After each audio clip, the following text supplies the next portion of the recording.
Zarlak stared at the holographic display showing the timeline of human expansion into the galaxy. His 4 eyes blinked in sequence, a sign of confusion among Phyrexians. For the 5th time that day, the data made no sense to him. "It doesn't add up," he muttered, his scaled fingers tapping on the desk.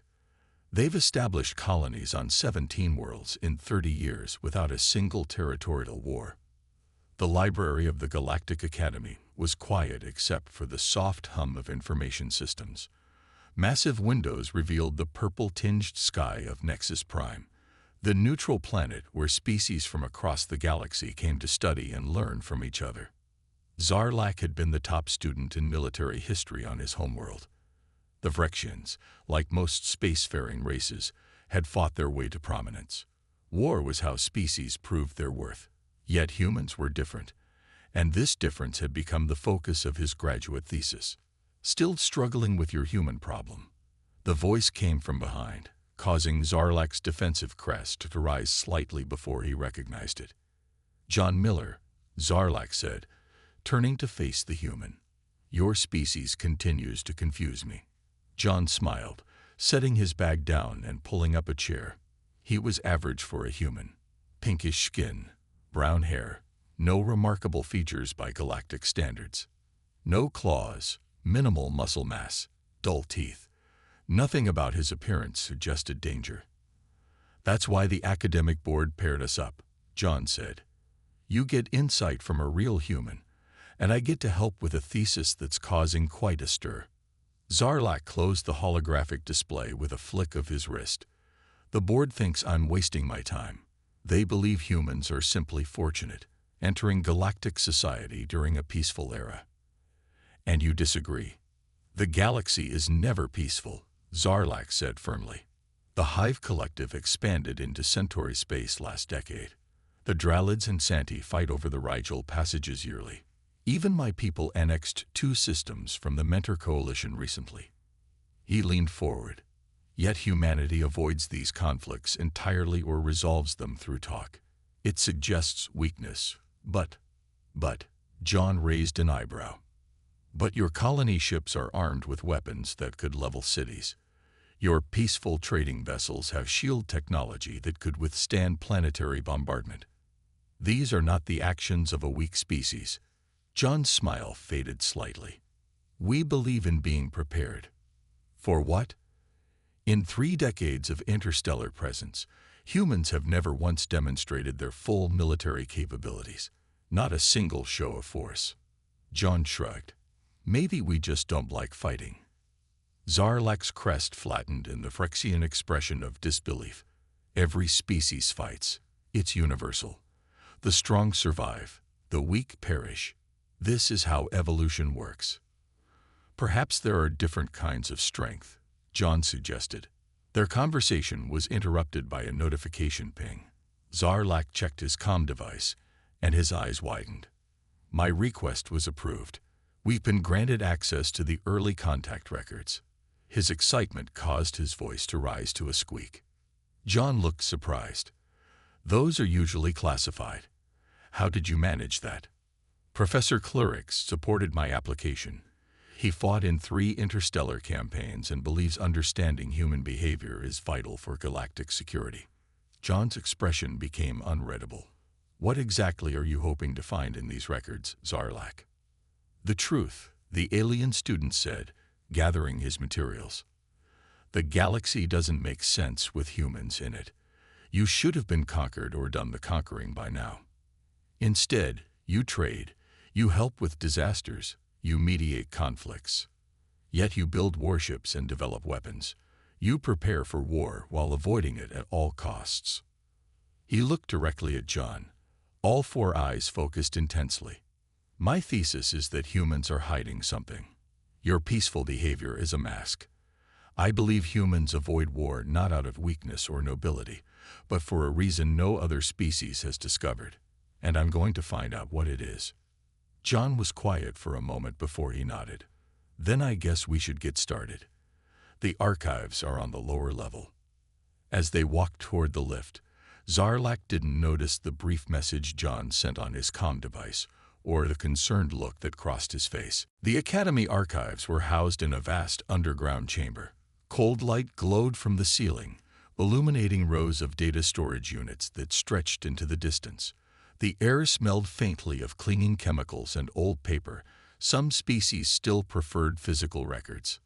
Zarlak and John approached the main terminal where a human woman was organizing files on a floating screen. "Mira Peterson?" John asked. The woman turned.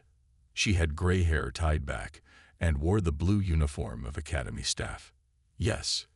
You must be the students who requested the early contact records." "That's us," John said.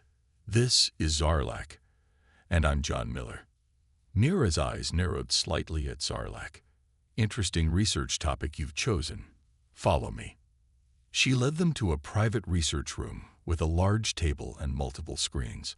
After pressing her palm to a scanner, a section of the wall slid open to reveal a sealed container. "These are physical and digital copies of the first 50 years of human-alien relations," she explained. "Some information remains classified, but you have academic clearance for most materials." She paused. "Just so you know, not many people request these files." After Mira left, Zarlak immediately began sorting through the records. John sat across from him, watching with a neutral expression. "Here," Zarlak said after several minutes, "the Arcturus incident." He displayed a report on the main screen. It showed grainy footage of a human mining station orbiting a distant moon. A massive ship of unfamiliar design appeared, dwarfing the human facility. "The Greth hierarchy," Zarlak explained. "They're extinct now, but they were once feared in 3 sectors. This was their first contact with humans." The footage showed energy blasts striking the mining station's shields. A small human vessel emerged from the station. It was tiny compared to the alien warship. "What happened next?" John asked, his voice oddly quiet. Zarlak scrolled through the report. The human ship transmitted a message in Greth language. It said, "This is Captain George Webb of Earth Ship Defender. We have 5 minutes to discuss this situation before we are forced to respond." Then the human ship just waited. And then the Greth ship retreated. Zarlak's head tilted in confusion. Just like that. No battle. No show of force. Nothing. John leaned back in his chair. Maybe they realized it was a misunderstanding. The Greth didn't have misunderstandings. They conquered or destroyed. Everyone knew that. Zarlak pulled up more files. Here's another. The Proxima Colony Blockade. 3 Navari dreadnoughts surrounded a human settlement. Human response. 2 small patrol ships. Result. Navari withdrawal within 12 hours. Over the next few hours, Zarlak found 7 more similar incidents. In each case, humans faced numerically or technologically superior forces. In each case, they responded with minimal ships and calm warnings. In each case, the aggressors retreated. "It makes no sense," Zarlak said, his frustration evident. These species were known aggressors. The Navari conquered 16 worlds. The Greth destroyed entire civilizations. Why would they back down from humans with no proof of human military power? John remained quiet, watching Zarlak piece things together. "Wait," the alien student said suddenly. He had opened an encrypted file about the Greth. According to this, after the Arcturus incident, the Greth ambassador requested a private meeting with human representatives. No recording exists, but afterward, the Greth signed a non-aggression treaty and never approached human space again. Zarlak looked up at John. "What did your people show them?" John shrugged. "I don't know. That would be classified beyond our clearance." Zarlak wasn't satisfied. Something happened in that meeting, something that scared a species known for their fearlessness. He searched further and found a personal log from a human admiral named Peter Young, dated shortly after first contact with multiple species. The final entry caught Zarlak's attention. "They ask why we don't demonstrate our military might. They don't understand that our restraint is not weakness, but mercy. Earth's history taught us what most species learned too late. The true cost of war is measured not in victories, but in what remains afterward. Zarlak read it twice. What does that mean? What remains afterward? John stood up. I think we should talk to someone who can explain it better than these old records. I know an instructor here, Captain Susan Garcia. She served in Earth's Space Forces during First Contact. Zarlak gathered the most important files. Will she tell us the truth? John's expression was solemn. Maybe. But I'm not sure you're ready to hear it. Captain Susan Garcia's office was located in the Military Sciences wing of the Academy. Unlike the sleek, modern design of most campus buildings, this section had a utilitarian feel with plain walls and practical furnishings. Zarlak shifted uncomfortably in his chair. The furniture was designed for humans, not Phyrexians with their broader shoulders and longer spines. Across the desk, Captain Garcia studied them with alert brown eyes. She was older than John, with short gray hair and a posture that spoke of discipline. So, she said after John explained their research, you want to know why humans don't flex their military muscle? Why we don't conquer worlds or fight wars of expansion? Exactly, Zarlak said, leaning forward. All my life, I was taught that power must be demonstrated to be respected. Yet humans hide their strength. The records show that other species back down from even minimal human military presence. They fear something they've never seen. Garcia smiled slightly. Have you ever heard of the Battle of the Somme, Zarlak? The alien student blinked in confusion. No. Was this a space battle? No. It happened on Earth in 1916. In a single day, 20,000 humans died. By the end of the battle, over 1 million were dead or wounded. Zarlak's crest flattened against his head. 1 million? In one battle. We fought wars against ourselves, Zarlak, for thousands of years. While other species were fighting territorial skirmishes with neighbors, humans were perfecting the art of killing each other on an industrial scale. She turned to her computer and pulled up an image. It showed a barren landscape, pockmarked with craters and devoid of life. This was once a beautiful city called Hiroshima. One human bomb destroyed it in an instant. One bomb, built with technology from 80 years ago. The captain stood and walked to a small cabinet. She removed a metal object and placed it on the desk. It was a dull gray helmet with a jagged hole torn through one side. My great-grandfather wore this in a war we call World War I. 60 million humans died in 6 years. We learned to kill efficiently, Zarlak. Too efficiently. The alien student reached out to touch the helmet, then pulled back his hand. But that was war between humans. Surely fighting other species would be different. Garcia's expression hardened. Why would it be different? Do you think we became more gentle when we reached the stars? Do you think we forgot how to wage war? She sat back down. Before we achieved faster-than-light travel, humans had weapons that could sterilize entire planets. We had biological agents that could target specific genetic markers. We had autonomous killing machines that could operate for decades without human input. Zarlak felt a chill run through his body. But you never use these weapons. Why? Because we know what happens when we do, Garcia said quietly. We've seen it. We've lived it. Earth's history is written in blood, Zarlak. When humans say we prefer peace, it's not from weakness. It's because we've already tried the alternative. John, who had been silent until now, spoke up. Captain, is it true that during First Contact, some human military capabilities were demonstrated privately to alien representatives? Garcia's eyes narrowed. That information is classified. But it happened, Zarlak pressed. The Greth, the Navari. They saw something that made them back down immediately. The captain was quiet for a long moment. What species shares their nightmares with strangers, Zarlak? Would Phyrexians proudly display the darkest chapters of their history? We would show our victories, Zarlak said. Our strength. And that's the difference, Garcia replied. What you call strength, we recognize as horror. What you see as victory, we measure in grades. She stood up, signaling the end of the interview. If you want to understand humans and war, you need to understand what we're capable of when pushed too far. As they left her office, Zarlak turned to John. She didn't really answer our questions.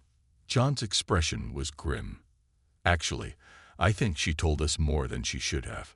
Zarlak's research was leading him toward a truth he hadn't expected, and wasn't sure he wanted to find. Zarlak couldn't sleep that night. Captain Garcia's words echoed in his mind, along with the image of that damaged helmet. 60 million dead in one war. It seemed impossible. His own species had fought wars for territory and resources, but casualties rarely exceeded a few thousand. The next morning, he met with Vril, a fellow alien student. Vril belonged to the Paxari, an ancient species known for their extensive knowledge networks. They sat in a quiet corner of the Academy Gardens, away from human ears. I need access to restricted historical records, Zarlak explained. Earth history before first contact. Vril's translucent skin pulsed with blue light, a sign of concern. Those records are sealed by human request. The Academy agreed to limit access. Why would they hide their own history? I don't know, Vril admitted, but I can help you. My species maintains independent archives.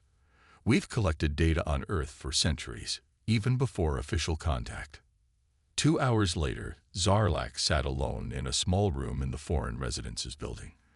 Vril had given him a data crystal containing the Paxari records on humanity.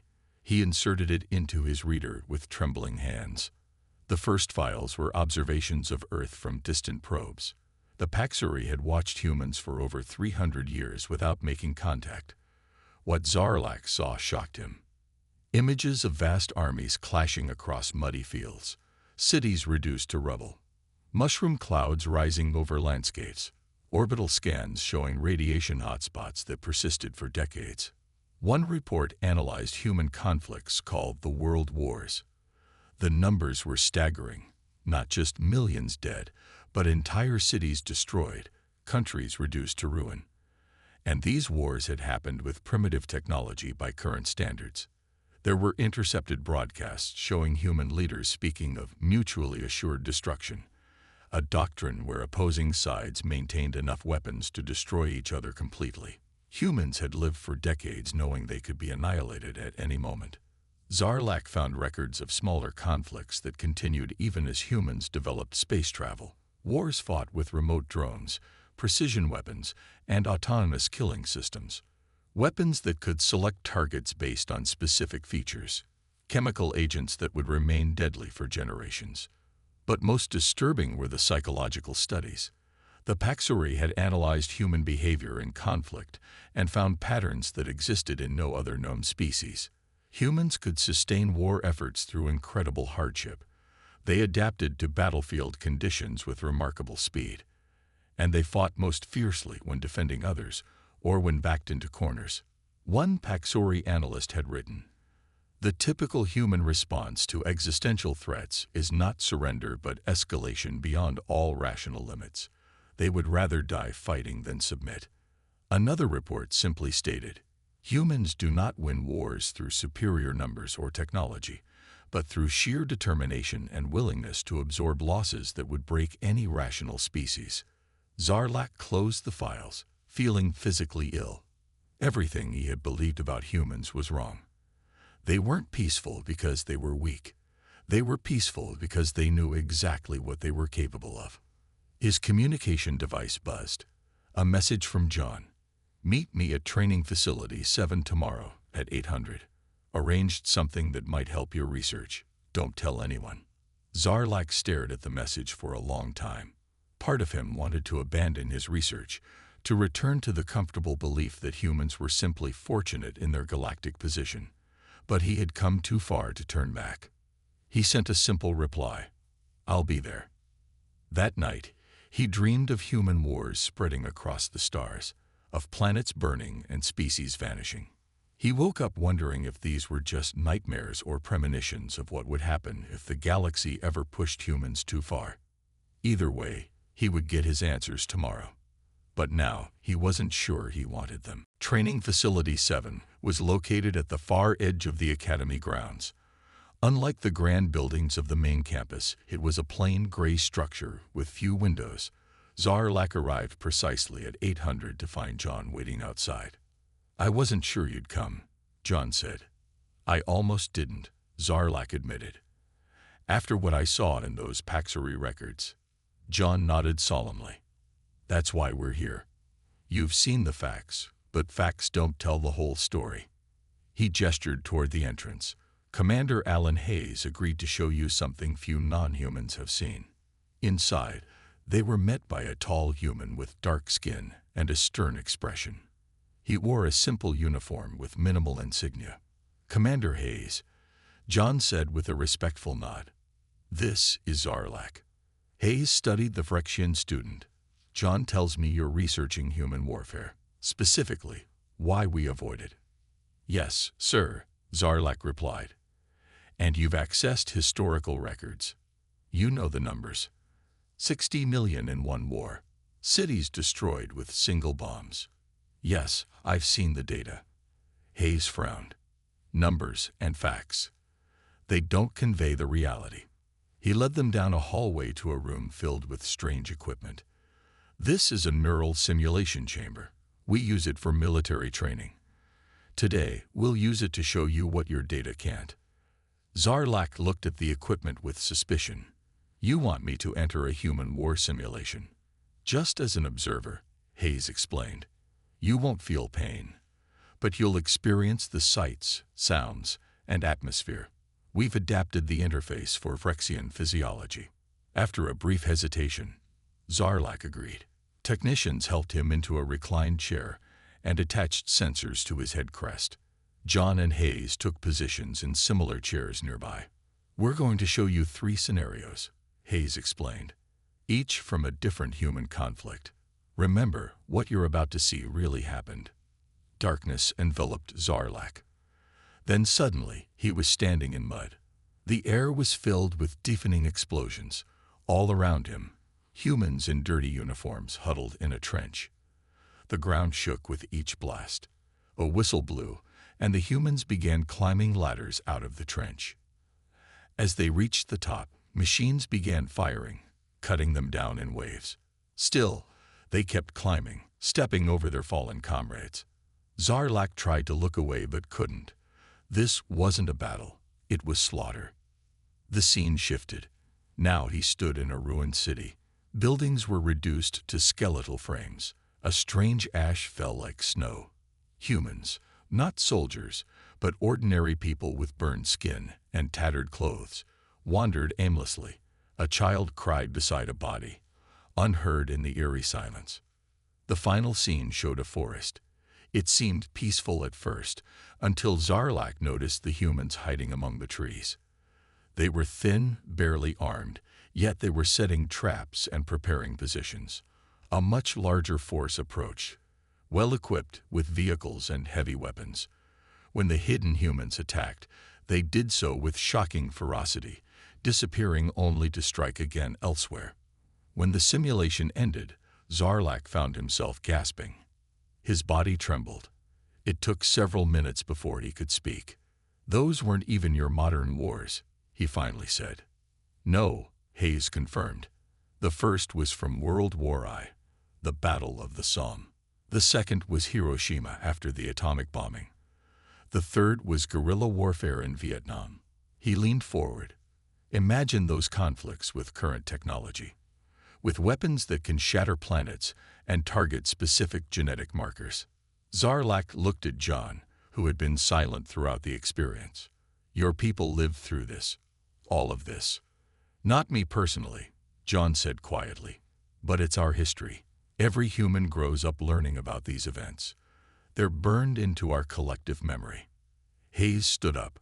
"That, Student Zarlak, is why humans avoid war. Not because we can't fight, but because we know exactly what happens when we do." Zarlak remained in his chair long after the others had risen. His thesis was taking shape now, but it was nothing like what he had originally imagined. Word spread quickly throughout the academy that a Vrexian student was pursuing controversial research about humans. By the time Admiral Lisa Carter arrived to give her scheduled lecture on interspecies diplomacy, the largest hall on campus was filled to capacity. Zarlak sat near the front, with John beside him. Admiral Carter was a legendary figure in galactic politics. She had negotiated 17 major treaties and prevented at least 3 interstellar wars. She had silver hair and moved with the careful precision of someone used to having their every gesture analyzed. Her uniform bore minimal decorations despite her rank. Her lecture covered standard diplomatic protocols and the importance of cultural understanding. Zarlak listened politely, but his mind was still processing what he had experienced in the simulation chamber days earlier. When the time for questions came, he raised his hand immediately. Admiral Carter, why do humans hide their military capabilities from the rest of the galaxy? A murmur spread through the audience. The Admiral's expression didn't change, but she studied Zarlak with increased interest.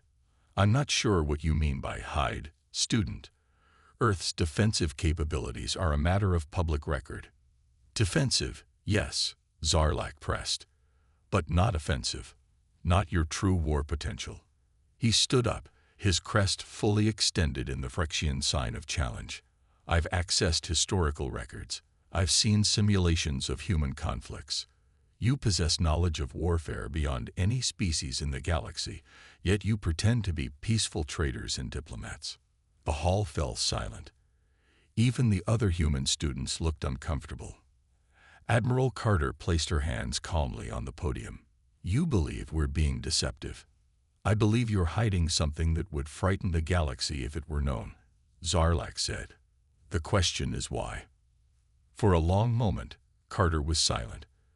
When she spoke, her voice was quiet but carried throughout the hall. Student Zarlak, have you ever seen a parent interact with a small child? The question caught him off guard. Yes, of course. And have you noticed how a parent, though much stronger than their child, rarely demonstrates that strength?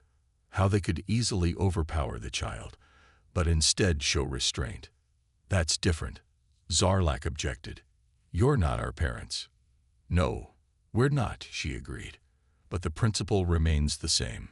Showing the full extent of one's power when there's no need can cause fear. Fear leads to defensive actions. Defensive actions can spiral into conflict. She stepped out from behind the podium and approached Zarlak. Humanity doesn't conceal our capacity for war out of deception, but out of mercy. Not because we fear how others would judge us, but because we understand how they would react. An Orathi student stood up, her tentacles waving in agitation. Are you claiming humans are militarily superior to all other species? Carter shook her head. No, we are claiming that war itself is the enemy. And perhaps we understand that enemy better than most. Another student called out, Vrexians have fought wars for thousands of years. We know battle. You know skirmishes, John said suddenly, standing beside Zarlak. Border conflicts, resource disputes. His voice was sharper than Zarlak had ever heard it. You don't know industrialized slaughter. You don't know weapons designed to make entire species extinct. You don't know what it means to live knowing that your civilization could end in minutes if someone pushes the wrong button. The hall erupted in angry shouts. Species pride was being challenged, and few could handle it gracefully. Admiral Carter raised her hand, and somehow her silent gesture quieted the room. This reaction, she said, this immediate anger and defensive posturing, is exactly why we don't parade our military history before the galaxy. She looked at Zarlak. Your research has touched on something profound. Student, the question isn't why humans hide their capacity for war. It's whether the galaxy is ready to accept what that means. As the lecture ended in uncomfortable murmurs, Zarlak remained seated, his mind racing. For the first time, he was beginning to understand the strange position humans occupied in the galaxy, and why they might want to keep their darkest capabilities hidden. 3 weeks after Admiral Carter's lecture, the Academy buzzed with alarming news. 2 powerful alien confederations, the Krell Dominion and the Axoni Alliance, were engaged in a territorial dispute near human space. Both sides had moved warships to the contested region, a resource-rich system called Viridian. Zarlak watched news feeds with growing concern. The Krell were known for their aggressive expansion, while the Axoni had never backed down from a challenge. According to analysts, armed conflict seemed inevitable. "This could be bad," John said, joining Zarlak in the student lounge. "Really bad." "Will Earth get involved?" Zarlak asked. John shook his head. "Unlikely. It's not our fight. Both sides expect us to stay neutral, as humans always have in these situations." For days, tension built as more ships gathered in the Viridian system. The Academy became divided along species lines. Students from worlds aligned with either the Krell or Axoni argued in hallways and classrooms. Military science classes were suspended after several fights broke out. Then came the news that diplomatic talks had failed. The Krell ambassador had walked out, and both fleets were moving into attack formations. The Academy set up large screens in the central plaza to display live feeds from the system. Hundreds of students gathered to watch what many believed would be the beginning of the largest interstellar war in a century. Zarlak and John stood at the back of the crowd. "There," someone shouted, pointing at the screen. "Ships dropping out of FTL." Everyone expected to see the first wave of either Krell or Axoni reinforcements. Instead, a single small vessel appeared between the opposing fleets. It was sleek and white, bearing Earth diplomatic markings. "That's the Harmony," John whispered. "A diplomatic vessel. What are they doing there?" The crowd fell silent as data streamed across the bottom of the screen. The human ship had positioned itself precisely between the two massive fleets, each containing dozens of heavily armed warships. A communication channel opened, broadcast on all frequencies so that everyone, including the Academy, could hear. "This is Ambassador Henry Ross of Earth, addressing both the Krell Dominion and Axoni Alliance forces. We respectfully ask both parties to stand down. This is not a request we make lightly." The ambassador's voice was calm, almost gentle, but something in his tone sent a chill through the crowd. "One human ship," an Axoni student scoffed. "What do they think they can do?" No one answered as they watched the standoff continue. The human ship remained motionless between the fleets. Minutes passed. Then, incredibly, the Krell vessels began powering down their weapons. Moments later, the Axoni ships did the same. A new message appeared on the newsfeed. "Breaking. Krell and Axoni commanders agree to resume diplomatic talks aboard neutral vessel." The crowd erupted in confused discussions. An Axoni student turned to John. "What did your ambassador say to them in private channels? What threats did he make?" "There were no private channels," John said quietly. "You heard everything that was said." "Impossible." A Krell student joined in. "Our fleet has 50 warships. The Axoni nearly as many. One human vessel couldn't stop them unless—" He didn't finish the thought. He didn't need to. Later that evening, Zarlak found John sitting alone in the garden, staring at the stars. "It wasn't what your ambassador said," Zarlak stated. "It was who he represented. What you humans could do if pushed." John nodded slowly. The Krell and Axoni have both seen certain historical records. They've both had private meetings with human military officials.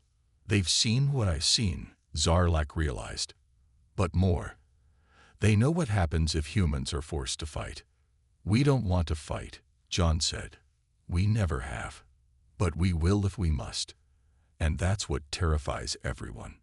Zarlak looked up at the night sky, thinking of the millions of stars and the countless worlds orbiting them. For the first time, he was grateful that humans had reached the stars with their hard-won wisdom rather than their weapons. "Your people avoided a war today," he said, "not with weapons or threats, but with the memory of what you could do." "Yes," John replied simply. "That's the paradox of human power. We prevent wars by knowing exactly how to win them." 3 months later, the Grand Hall of the Academy was filled once again. This time, It was for thesis presentations. Zarlak stood at the podium, facing the evaluation committee and hundreds of students from across the galaxy. His research had become famous, or infamous, depending on who you asked.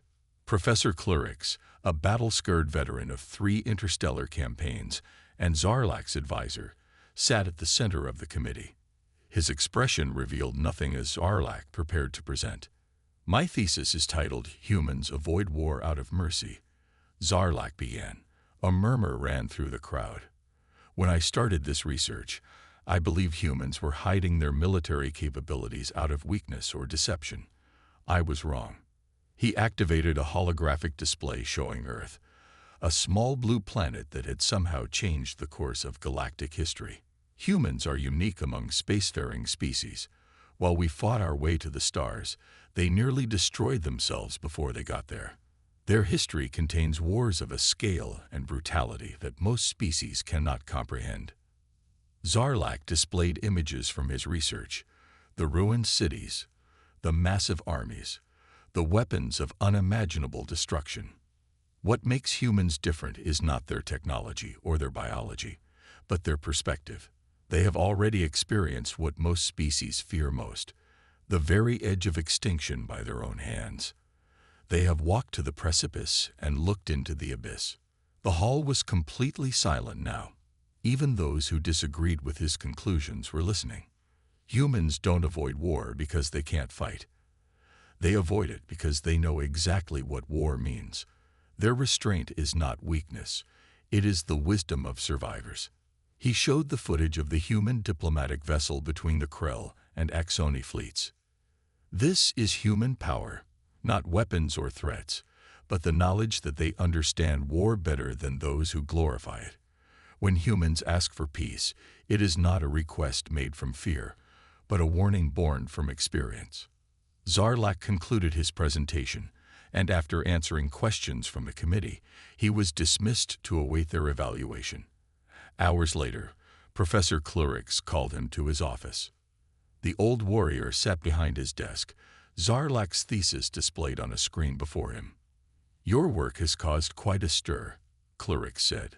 Some call it human propaganda. Others say it's a betrayal of Phyrexian military pride. Zarlak's crest flattened nervously. And what do you say, Professor? Klurix leaned back. I have fought in 3 major conflicts, Student Zarlak. I have seen worlds burn and species fall. And in all my years, I have never faced humans in battle. His eyes narrowed. Many consider that a blessing. Then you agree with my conclusions. I believe you have uncovered something important, something many species suspect but few discuss openly. Klurix handed him a datapad. Your thesis has been accepted. With honors. Zarlak felt a wave of relief. Thank you, Professor. Don't thank me yet. This work will follow you. Some will call you a human sympathizer. Others will say you exaggerate their capabilities. Klurix's voice lowered. But those who have seen what humans can do when pushed too far, they will know you speak the truth. At the graduation ceremony the next day, Zarlak found John waiting for him outside the hall. Congratulations, researcher, John said with a smile. Your thesis is already the most requested document in the Academy archives. And the most controversial, Zarlak added. I've received threats from several military-focused species. They walked together across the campus grounds one last time. What will you do now? John asked. The Phyrexian Science Academy has offered me a position in their xenopsychology department. They want me to expand my research on human behavior. John's expression became serious. Will you tell them everything about what we showed you? Zarlak considered the question carefully. I'll tell them what they need to know. That humans avoid war not from weakness, but mercy. That pushing humans too far would be a mistake no species would make twice. He paused, looking at his human friend. But will your people ever reveal your full capabilities? Your true military doctrine? John smiled, but there was a shadow behind his eyes that Zarlak had come to recognize, the weight of Earth's violent history carried by even its youngest representatives. For everyone's sake, John said quietly. Let's hope we never have to.